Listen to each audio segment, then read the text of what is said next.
that's a question that I had to really analyze in order to do a good job with my position. So it is something that we have, we've really pondered upon in order to serve opera. If we were not asking ourselves this question, we would not be able to serve the audience of today, understand the evolution of opera, understand what we're dealing with. So no, this question is a very fair question and a question that in order to serve well, again, I had to ask myself the observation. And I think also having served in Europe, in New York, in different places, having created my own company, having done all the possible professions that you can imagine in the art form myself, from the artist, the performer, vintage point, and as I said, the stage director, but also designer, all those things, it gives me a very unique perspective, a European perspective and an American perspective.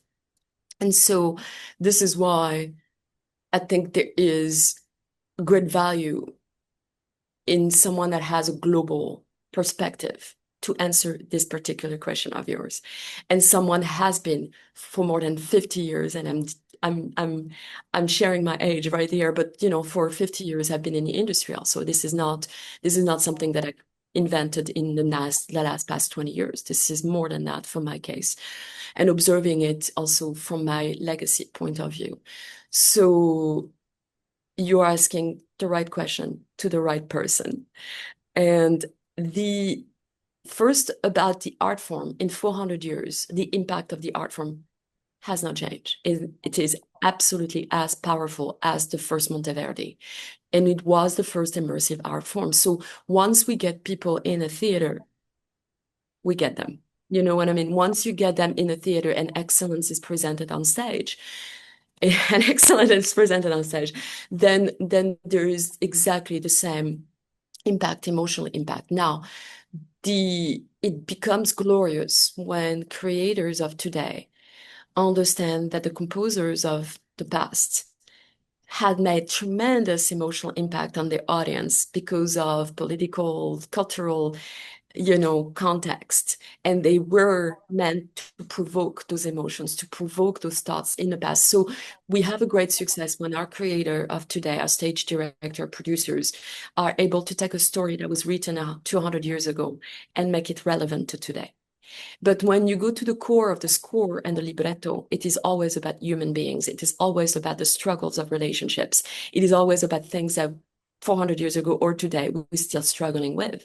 So it is not very complicated about the art form. When someone is creative, you can connect the dots to the audiences of today very easily. It's just, and not by revolutionary necessarily. You can be very traditional in your presentation and still obtain the same result. It's in the priority of what matters on stage and what you want your artist to deliver that is relevant of today. How do we tell the story to provoke the same emotion, in an audience of today with the problems of today and what people are facing today? But other than that, the feelings and how human beings, there's still jealousy today. There's still betrayal today. There's still complicated relationship today. We're still dealing with those, positioning, cultural positioning. We're still dealing with all of this. So it's just putting it in relief for our audience of today.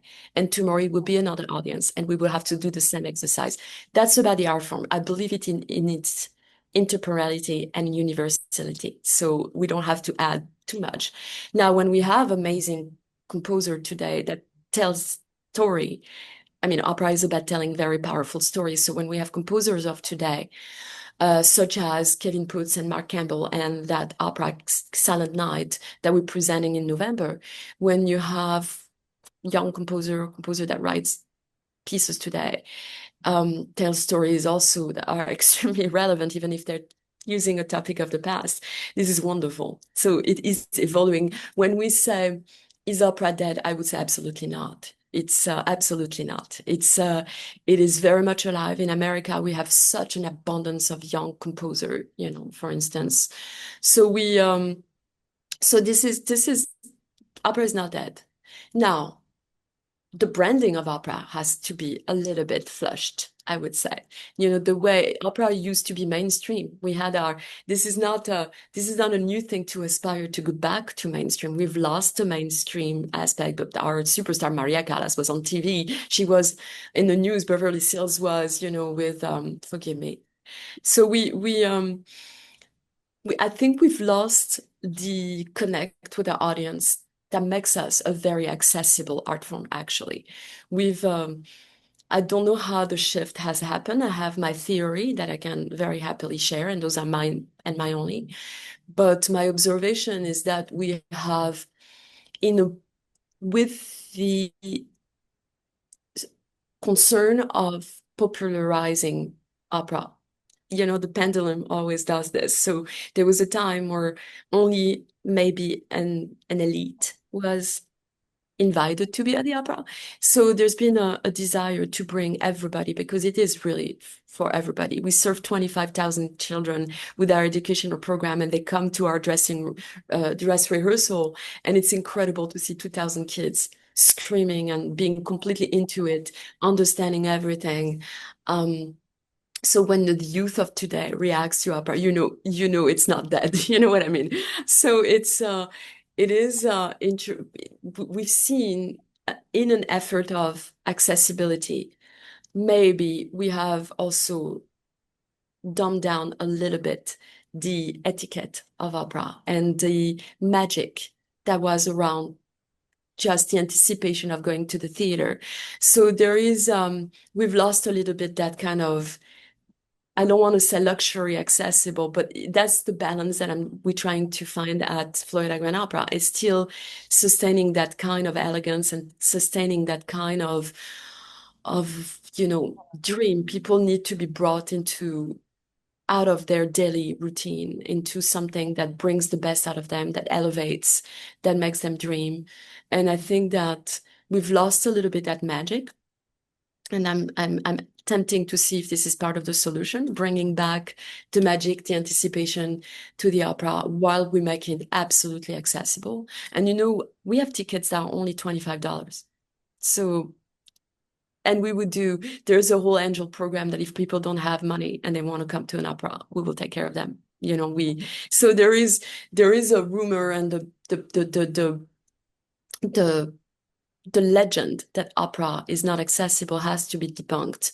When you see the $1,000, $900,000 that people are willing to pay for a game or for a Broadway show, opera is not the most expensive art form at all. It's not. So we have a lot to do, I think, to convey this message that it is a popular accessible art form. Now, there's also a lot of things that need to be debunked today that was not a problem and maybe is not as much as a problem in Europe. It is the fact that we think opera is boring. And in the age of AI, in the age of fast phones, and yes, sitting 3 hours in a theater might be something a little more daunting, but it is also a place where you for 3 hours are on a wellness perspective, it's the best thing that can happen to you. You disconnect for 3 hours. You know, we're giving a great opportunity in those modern times to convey that message. You will be plunged into very healing frequencies for 3 hours on unmiked, completely unaltered from a human being through to an audience. And for 3 hours, you're going to be massaged. Your soul is going to be massaged by those incredible, beautiful, by beauty, visual beauty, everything beauty, but also those incredible healing frequency, demonstrated, proven neurologically wise. So I would say the evolution of opera is now we have more tools to really demonstrate the incredible transformative power of opera on a wellness perspective, on a message perspective, on a humanity connector perspective. So this is our opportunity in this age of AI also to say the more we go into that realm, the more we need to be connected with our humanity. Therefore, opera has a serious place and a serious role to play into, feeling our humanity is feeling our emotions. So anything that will provoke emotion is a great place to be. That it is sports, that it is movies, that it is opera, it is a great place to be. Now, the evolution of opera. We have a unique, in that age of progress, technological progress, we have also a unique place, unique role to play of mastery of the natural. We're mastering the natural. But that doesn't mean that we cannot use the beautiful tools that are given. I'm super pro high technology on stage. And you've seen our magic flute, and now you'll see there are always tech on stage that enhance the storytelling, that enhance and sky is the limit, creativity wise, for our stage director with the tools that we have today.